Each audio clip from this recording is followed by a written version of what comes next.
जय तिरंगा मेरे प्यारे दोस्तों, जय भारतीय दोस्तों। आज मैं आप लोगों को मोरारजी देसाई जी की जीवनी बताने जा रहा हूं।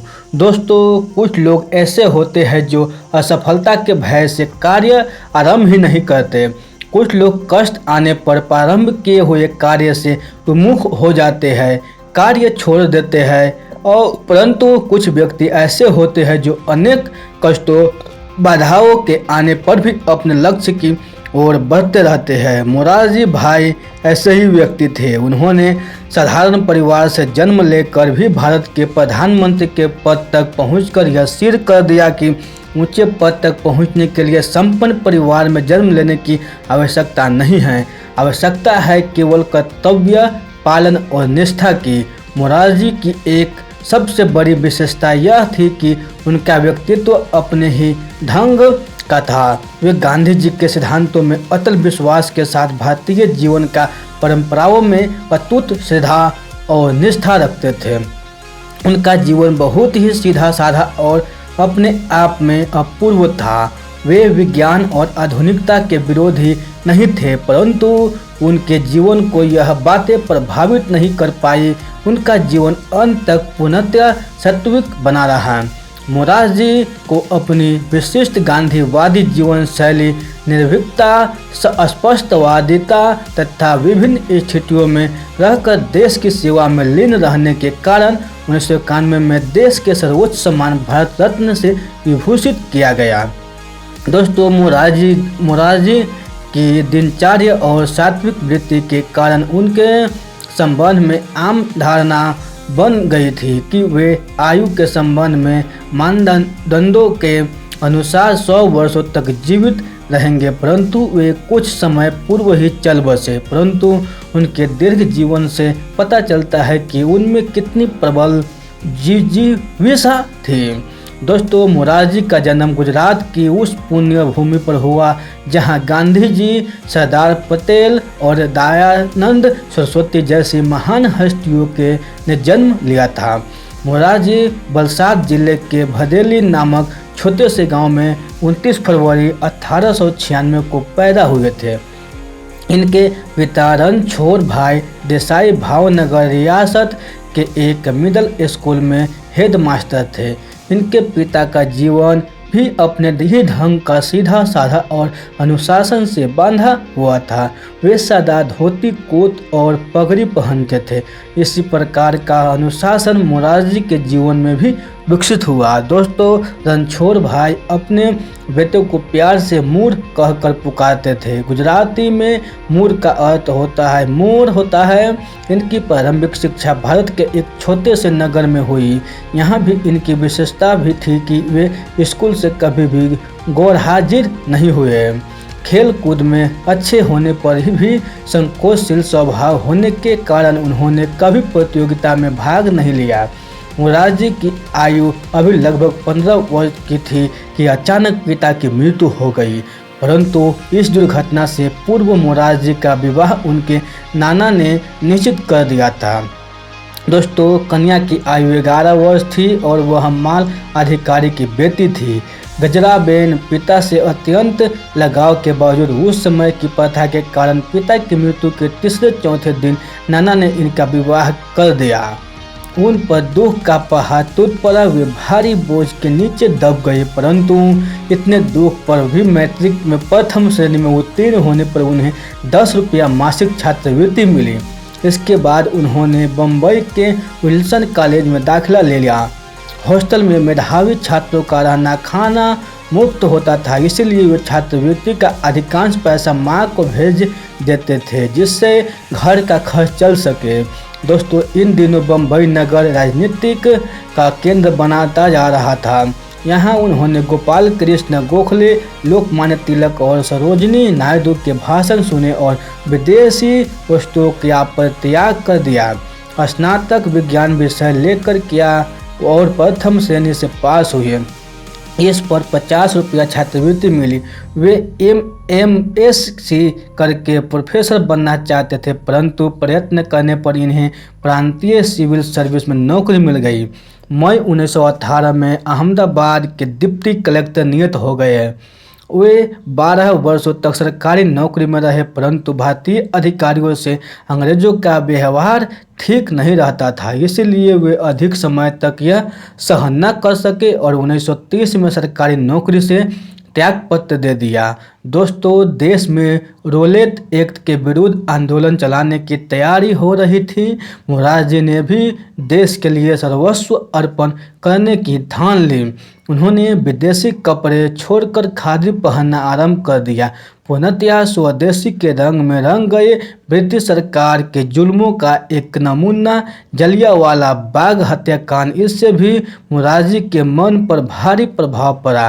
पंजाब और खिलाफत आंदोलन के कारण गांधी जी ने ब्रिटिश सरकार से असहयोग का शुभारंभ कर दिया था। दोस्तों, मोरारजी ने सरदार पटेल के साथ गुजरात में किसान आंदोलन में भाग लिया था, इसलिए गांधी जी उन्हें चाहने लगे थे। मोरारजी कांग्रेस कमेटी के सदस्य बन गए और पूर्ण रूप से देश सेवा के कार्यों में लग गए। सरकारी शिक्षण संस्थान का बहिष्कार आरंभ हो चुका था। मोतीलाल नेहरू, सरदार पटेल, C.R. दास, राजगोपालाचार्य और राजेंद्र प्रसाद आदि नामी वकीलों ने कचहरियों का काम छोड़कर गांधी जी के आदेश अनुसार स्वतंत्रता आंदोलन में भाग लेना आरंभ कर दिया था। उन्हें अनेक आंदोलनों में भाग लेने के कारण गिरफ्तार किया गया था। अन्य नेताओं के साथ मोरारजी को भी नमक कानून तोड़ने के कारण गिरफ्तार किया गया। उसके बाद तो गिरफ्तारियों का सिलसिला आरंभ हो गया। नमक सत्याग्रह में गिरफ्तारी के बाद मोरारजी को गुजरात प्रदेश कांग्रेस का प्रधान बनाया गया। उसके बाद मोरारजी को 2-3 बार गिरफ्तार किया गया, परंतु 1934 में गांधी जी द्वारा असहयोग आंदोलन वापस लेने पर सभी नेताओं को रिहा कर दिया गया। मोरारजी भी रिहा हुए। ब्रिटिश सरकार के 1935 के इंडियन एक्ट के अनुसार सभी प्रांतों में असेंबलियों के चुनाव हुए। कांग्रेस को भारी बहुमत मिला। मोरारजी वलसाड चुनाव क्षेत्र से विजयी होकर बम्बई विधानसभा के सदस्य बने। वहां कांग्रेस मंत्रिमंडल बना तो खेर मुख्यमंत्री बने और मोरारजी को राजस्व मंत्री बनाया गया। मोरारजी ने इस पद पर रहते हुए अनेक सुधार किए। इन्हीं दिनों विश्व रंगमंच पर भारी उथल पुथल हो रही थी। हिटलर ने 1 सितंबर 1936 में पोलैंड पर आक्रमण करके द्वितीय विश्व युद्ध प्रारंभ कर दिया था। ब्रिटेन में चेम्बरलेन के असफल रहने पर अनुदार दल की सरकार बनी, जिसके प्रधानमंत्री चर्चिल थे। उनके भारत विरोध के संबंध में सभी परिचित है। ब्रिटिश सरकार द्वारा भारत को युद्ध में भागीदार बना लेने के प्रश्न पर फिर आंदोलन खड़ा हुआ और प्रांतों के कांग्रेसी मंत्रिमंडलों ने त्यागपत्र दे दिया और फिर गिरफ्तारियां होने लगी। दोस्तों, भारतीय नेता नहीं चाहते थे कि ब्रिटिश सरकार की सहायता के लिए भारतीय का किसी प्रकार का सहयोग हो। भारतीयों ने इसका विरोध किया, जिस पर नेताओं की धरपकड़ की गई। इतने में भारत छोड़ो आंदोलन आया और मोरारजी समेत सभी नेता गिरफ्तार कर लिए गए। अंततः 15 अगस्त 1947 को आज़ादी मिली और 1952 में भारतीय संविधान के अनुसार जो चुनाव हुए और उसमें मोरारजी बम्बई राज्य के मुख्यमंत्री बने। दोस्तों, मुख्यमंत्री के रूप में उन्होंने अनेक महत्वपूर्ण कार्य किए। उन्होंने मंत्रिमंडल बहुत छोटा रखा, हिंदुओं का एक से अधिक विवाह करने के विरुद्ध कानून बना, भूमि सुधार किए गए, काश्तकारों की स्थिति सुधारने के कानून बना, भूमि सुधार किए गए, काश्तकारों की स्थिति सुधारने के कानून बने, नशाबंदी लागू की गई। सच्चे गांधीवादी होने के कारण मोरारजी भाई के लिए नशाबंदी करवाना आवश्यक था, क्योंकि कांग्रेस पहले से ही शराबखोरी के विरुद्ध आंदोलन करती रही थी। मोरारजी ने इस दिशा में पहल की। दोस्तों, प्रधानमंत्री जवाहरलाल नेहरू मोरारजी देसाई के दृढ़ निश्चय, निर्भीकता और गांधीवादी विचारों से बहुत प्रभावित थे। उन्हें अपने से विभिन्न विचार रखने वाले व्यक्तियों के साथ काम करने में एक विचित्र आनंद का अनुभव होता था। नेहरू जी ने मोरारजी को केंद्रीय मंत्रिमंडल में सम्मिलित होने का न्योता दिया। अधिक आग्रह पर वे केंद्र में आ गए, पहले उद्योग और वाणिज्य मंत्री रहे, बाद में वित्त मंत्री बने। उस समय भारत की वित्तीय स्थिति काफ़ी कठिन थी। मोरारजी ने बहुत योग्यता से स्थिति को सुधारा। दोस्तों 1959 में वे भारतीय शिष्टमंडल के नेता के रूप में अंतर्राष्ट्रीय बैंक के गवर्नरों की बैठक में भाग लेने वाशिंगटन गए। उसके बाद उन्होंने अनेक देशों की यात्रा की और अनेक समझौते किए।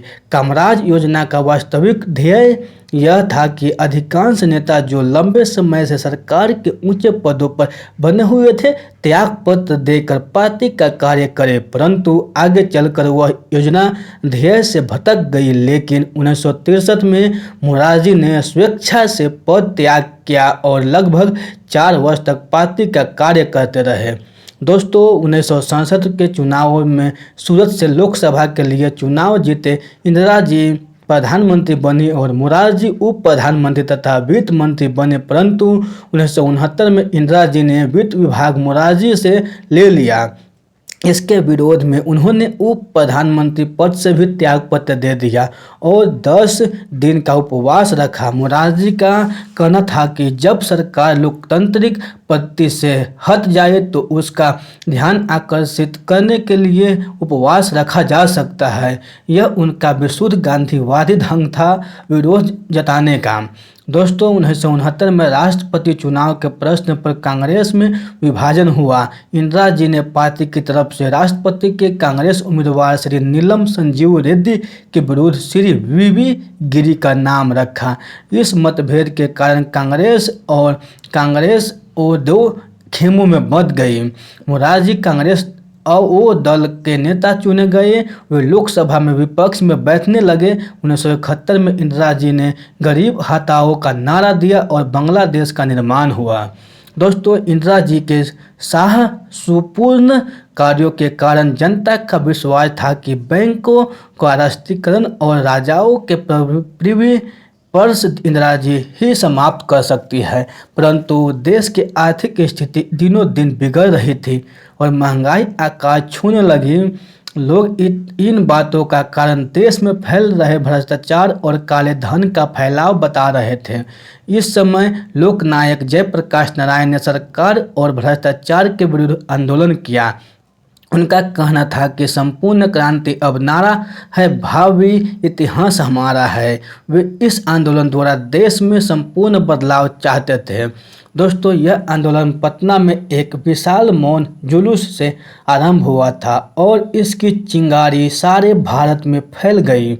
इन्हीं दिनों उत्तर प्रदेश और गुजरात विधानसभाओं के चुनाव का मामला भी उठा। गुजरात में चुनाव के लिए मोरारजी ने उपवास आरंभ किया। 7वें दिन मध्यावधि चुनाव की बात मान ली गई। उत्तर प्रदेश का रायबरेली के चुनावों में धांधली को लेकर इंदिरा ही के चुनाव को 12 जून 1975 को इलाहाबाद कोर्ट ने रद्द कर दिया, परंतु 20 दिन तक निर्णय लागू न करने की छूट भी दी गई। इस दौरान अनेक प्रदर्शन इंदिरा जी के समर्थन में हुए, परंतु फैसला न बदला जा सका। विपक्ष ने इंदिरा जी के त्यागपत्र की मांग की। मोरारजी ने इस मांग का समर्थन किया। श्री जयप्रकाश जी ने मोरारजी की अध्यक्षता में एक समिति बनाई जिसका कार्य इंदिरा जी के प्रधानमंत्री पद से त्यागपत्र देने के लिए जोर डालना था। उन दिनों फखरुद्दीन अली अहमद राष्ट्रपति थे। इंदिरा जी और को चार न देख आपातकालीन स्थिति लागू करने के लिए उनसे स्वीकृति ले ली। दोस्तों इमरजेंसी लगाने के बाद जयप्रकाश नारायण, मोरारजी देसाई, अटल बिहारी वाजपेयी, राज नारायण, जॉर्ज फर्नांडिस, लाल कृष्ण आडवाणी, मधु दंडवते आदि को गिरफ्तार कर लिया गया। कांग्रेस के चंद्रशेखर और राममाधव को भी गिरफ्तार कर लिया गया। इसके अतिरिक्त देश भर में अन्य अनेक महत्वपूर्ण व्यक्तियों को भी गिरफ्तार कर लिया गया। इस प्रकार लोगों की गिरफ्तारियों और लोकतंत्र विरोधी कार्यों के कारण जनता में कांग्रेस के विरुद्ध रोष फैल गया। इसका परिणाम यह हुआ कि 1977 में लोकसभा के चुनावों में कांग्रेस की पराजय हुई। इससे पहले कांग्रेस के अनेक नेता इंदिरा जी के तानाशाही रवैये के कारण उनसे अलग हो चुके थे। कांग्रेस के विकल्प के रूप में 4 दलों ने मिलकर जनता पार्टी बनाई। मोरारजी देसाई को जयप्रकाश नारायण के परामर्श दल का नेता अर्थात प्रधानमंत्री चुना गया। 25 जून 1975 को जनता पार्टी की सरकार बनी और आपात स्थिति में लगाए गए नियंत्रण और समाचार पत्रों पर लगी शेष राशि पर लगी सेसरशिप समाप्त कर दी गई। मोरारजी ने अपने कार्यकाल में अनेक महत्वपूर्ण कार्य किए। उन्हें पुराने कांग्रेसियों तथा अन्य राष्ट्रीय नेताओं का सहयोग प्राप्त हुआ। मोरारजी देसाई नवंबर 1977 से जुलाई 1979 तक प्रधानमंत्री रहे, परंतु जनता पार्टी के एक वरिष्ठ सहयोगी चौधरी चरण सिंह के असहयोग के कारण मोरारजी को प्रधानमंत्री पद से हटना पड़ा, परंतु चौधरी चरण सिंह भी अधिक दिन तक प्रधानमंत्री न रह सके। दोस्तों, मोरारजी का जीवन नियम और आत्मसंयम का दर्पण रहा है। वे 99 वर्ष की आयु तक सात्विक जीवन और अपने सुनिश्चित नियमों पर अटल रहे। वे सूर्योदय से पूर्व उठ जाते थे। योगासन, प्रभु स्मरण और चरखा कताई उनके अटल नियम थे। वे पूर्णतया शाकाहारी और मिताहारी रहे। वे एक समय भोजन करते थे। भोजन में दूध, खजूर, फल और सादा फुल्का एवं हरी सब्जियां लेते थे। 1981 के बाद उन्होंने कभी चाय कॉफ़ी का प्रयोग नहीं किया। वे आयुर्वेद की चिकित्सा में विश्वास करते हैं। इंजेक्शन लगवाने के से साफ इनकार कर देते थे। दोस्तों, उसका जन्मदिन 29 फरवरी था। फरवरी 29 दिन का लीप वर्ष में होता है, जो 4 वर्ष बाद आता है। इसलिए उन्होंने अपने जीवन के 81वें वर्ष में पत्रकारों से कहा कि मुझे 81 वर्ष का न समझकर 16 वर्ष का समझे, क्योंकि तारीख के हिसाब से वे अभी 16 जन्मदिन मनाने के हकदार हैं। इससे स्पष्ट हो जाएगा कि वे अपने आप को कितना स्वस्थ समझते थे। अंतिम वर्षों में अपना अधिक समय गुजराती विद्यापीठ की ओर लगा रहे थे, क्योंकि यह उनके द्वारा स्थापित पीढ़ी संस्था थी। अंतिम वर्ष में वे कुछ अस्वस्थ हुए और 100 वर्ष पूर्ण होने से कुछ पहले ही चल बसे। उनके पुत्र क्रांति भाई के अनुसार मोरारजी के लिए गुजरात विद्यापीठ के निकट अंतिम विश्राम स्थल चुना गया था। दोस्तों, ये बायोग्राफी आपको अच्छी लगे हो तो अपने दोस्तों के साथ ज़रूर शेयर कीजिएगा। तो फिर मिलते हैं ऐसे ही अगले बायोग्राफी में। तब तक के लिए आप खुश रहिए, सुरक्षित रहिए और अपने सेहत को अच्छी तरह से ध्यान रखें, क्योंकि समय बदल गया है कोरोना काल के बाद। और अगर चैनल को सब्सक्राइब करने का मन करे तो कर देना, नहीं तो कोई बात नहीं है। धन्यवाद।